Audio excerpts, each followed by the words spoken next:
Welcome back, students.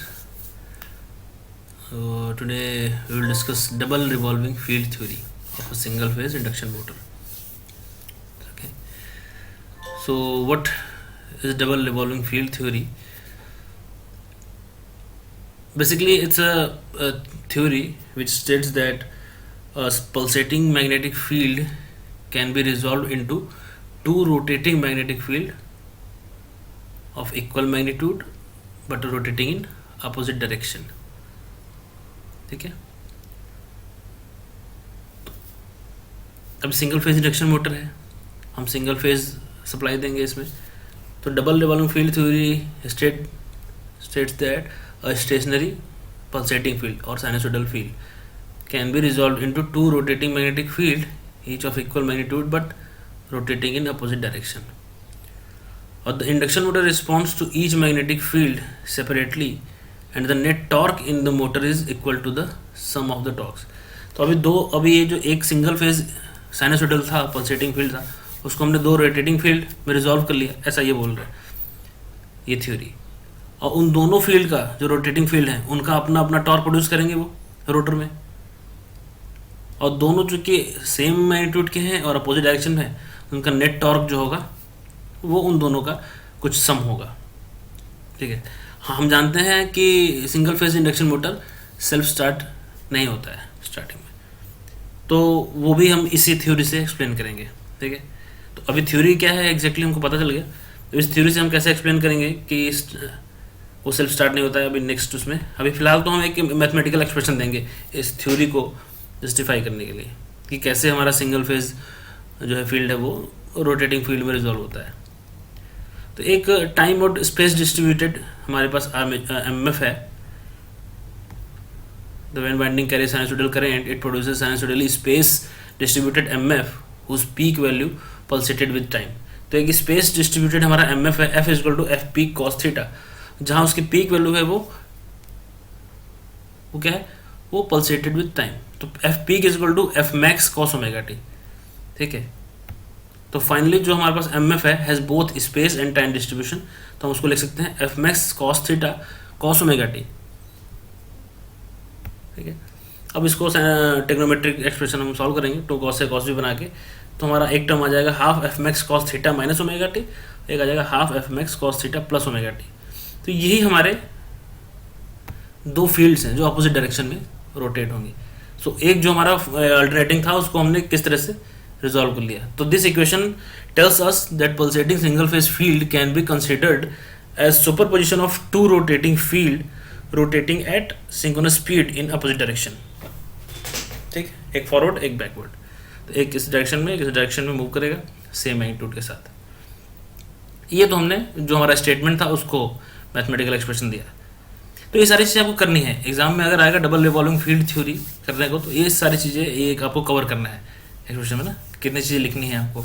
इसके अलावा extra कुछ लिखना चाहें तो जरूर लिख सकते हैं, लेकिन इतनी चीज़ें एटलीस्ट होनी चाहिए आपके आंसर में. ठीक है. अब आपको क्या करना है एक्सप्लेन, ये तो स्टेटमेंट दिया, अब ये बताना है कैसे इस थ्योरी के बेस पे कैसे हमारा single phase induction motor self starting नहीं है.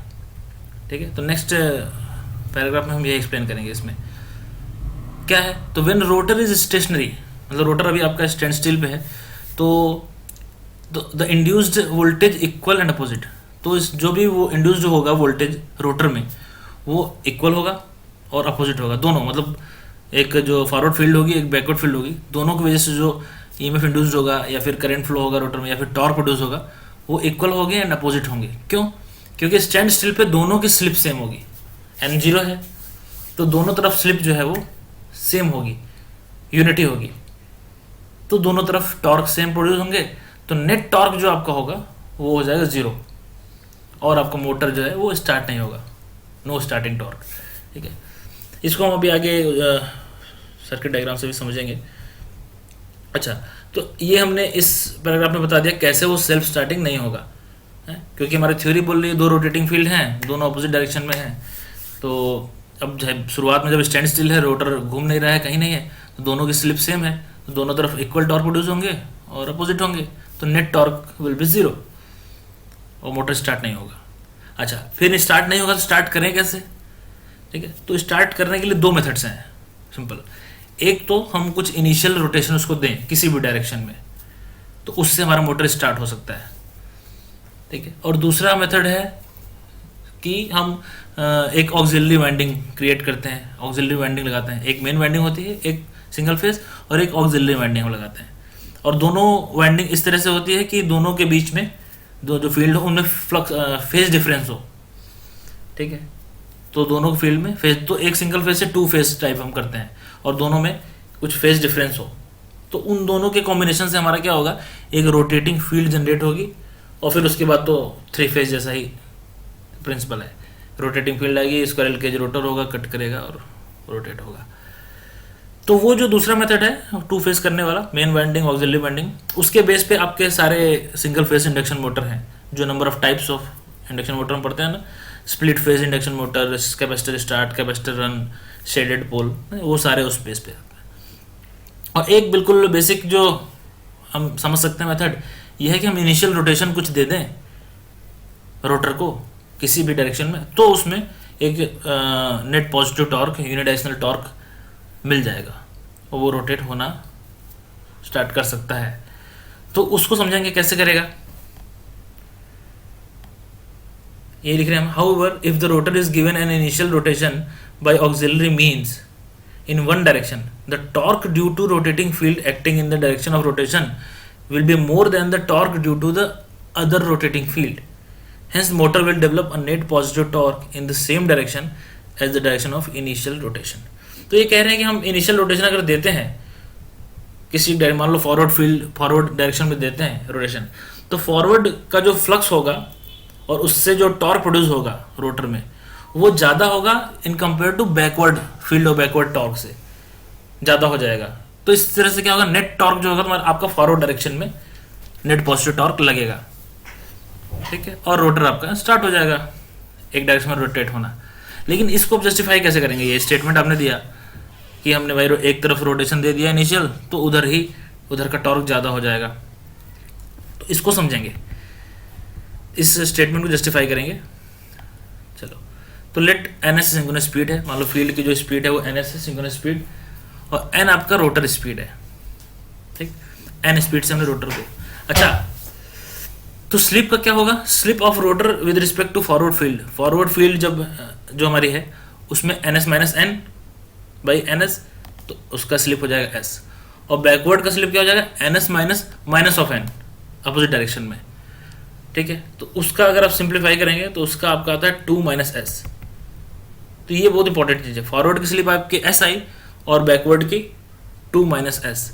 अब देखिए हम समझते हैं कि कैसे आपका स्टार्टिंग में जीरो रहता है नेट टॉर्क और फिर बाद में एक पॉजिटिव टॉर्क मिलता है। तो दोनों स्लिप मालूम है हमको, हमने एक इक्विवेलेंट डायग्राम बनाया, ये फॉरवर्ड फील्ड के रिस्पेक्ट में, ये बैकवर्ड के रिस्पेक्ट में रोटर का रोटर सर्किट बनाया है, रोटर करंट और रोटर इम्पीडेंस ये है, ठीक है। तो अब देखेंगे कि जब स्टैंड स्टिल था, स्टैंड स्टिल मतलब रोटर रोटेट नहीं कर रहा था, तो स्लिप क्या होगी दोनों की, एस जो होगा दोनों का 1 होगा, ठीक है, एन 0 होगा, तो इसका भी 1 स्लिप और इसका भी अगर 1 है तो 2 माइनस 1 1 ही होगा। तो इसका मतलब x2 r2 इसमें भी है, x2 r2 इसमें भी है, इसका मतलब I2F I2B दोनों करंट सेम, दोनों रोटर करंट अगर सेम है तो इसका मतलब दोनों का आर्मेचर रिएक्शन इफेक्ट सेम होगा मेन फील्ड पे, फॉरवर्ड और बैकवर्ड वाले पे, और इसका मतलब दोनों तरफ की फ्लक्स सेम होगी, टॉर्क सेम होगा, और दोनों तरफ हमारी जो है क्या बोलते हैं, दोनों तरफ टॉर्क सेम होगा, तो net torque will be 0, motor start नहीं होगा।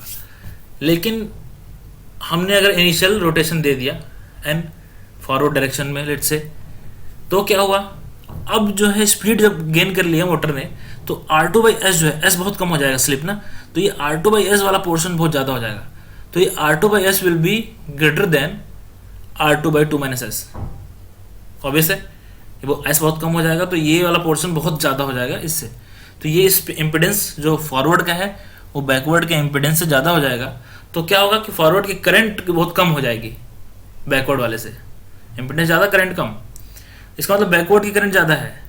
तो सिंपल सा लॉजिक ये है कि जब रोटर करंट बैकवर्ड साइड की ज़्यादा है तो इसका मतलब कि ये जो रोटर एमएफ होगा बैकवर्ड साइड का वो हमारा so backward rotor MF will weaken main field more. तो जो बैक एमएफ है वो क्या करेगा, आर्मेचर रिएक्शन जैसा इफेक्ट होगा, तो मेन फील्ड को ज़्यादा वीक करेगा क्योंकि I2 भी ज़्यादा है किसी कंपेयर में I2F के। I2F चूँकि कम है तो वो कम वीक करेगा, कम कैंसिलेशन करेगा मेन फील्ड का। तो इसका मतलब कहीं ना कहीं जो बैकवर्ड मेन फील्ड थी, बैकवर्ड एमएफ चूँकि ज़्यादा है रोटर का तो वो ज़्यादा कैंसिल करेगा, और I2F कम है इससे तो वो मेन फील्ड को कम करेगा।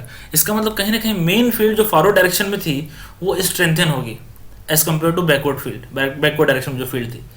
तो इसका मतलब मेन फील्ड जो फॉरवर्ड डायरेक्शन में है वो स्ट्रेंथन होगी, तो जो टॉर्क प्रोड्यूस होगा फॉरवर्ड डायरेक्शन में that will be more than the torque produced in backward side. तो हमारे पास एक नेट पॉजिटिव टॉर्क प्रोड्यूस हो जाएगा किसमें, पॉजिटिव फॉरवर्ड डायरेक्शन में। समझ गए? तो बहुत ही सिंपल सा लॉजिक है। किस तरह से हमने सर्किट से समझा कि इसका इम्पीडेंस बहुत ज़्यादा हो जाएगा अगर हम कुछ स्पीड गेन करते हैं तो इसकी करंट कम हो जाएगी, बैकवर्ड की करंट ज़्यादा हो जाएगी। तो बैकवर्ड की करंट ज़्यादा हो जाएगी रोटर की, तो रोटर एमएफ जो है वो मेन फील्ड को कैंसिल करेगा बैकवर्ड साइड वाले को, जबकि फॉरवर्ड वाला जो रोटर एमएफ है वो उतना कैंसिल नहीं करेगा क्योंकि I2F कम है। तो इसका मतलब फॉरवर्ड की हमारी मेन फील्ड स्ट्रेंथन होगी और टॉर्क ज़्यादा प्रोड्यूस होगा और हमारा net positive torque forward direction में हमको मिल जाएगा। ठीक है, तो ये एक थ्योरी है जो हम जस्टिफाई कर सकते हैं कि हमने अगर इनिशियल रोटेशन दे दिया एक साइड में तो उधर हमारा नेट पॉजिटिव टॉर्क जो है वो प्रोड्यूस होगा और मोटर आपकी स्टार्ट हो जाएगी।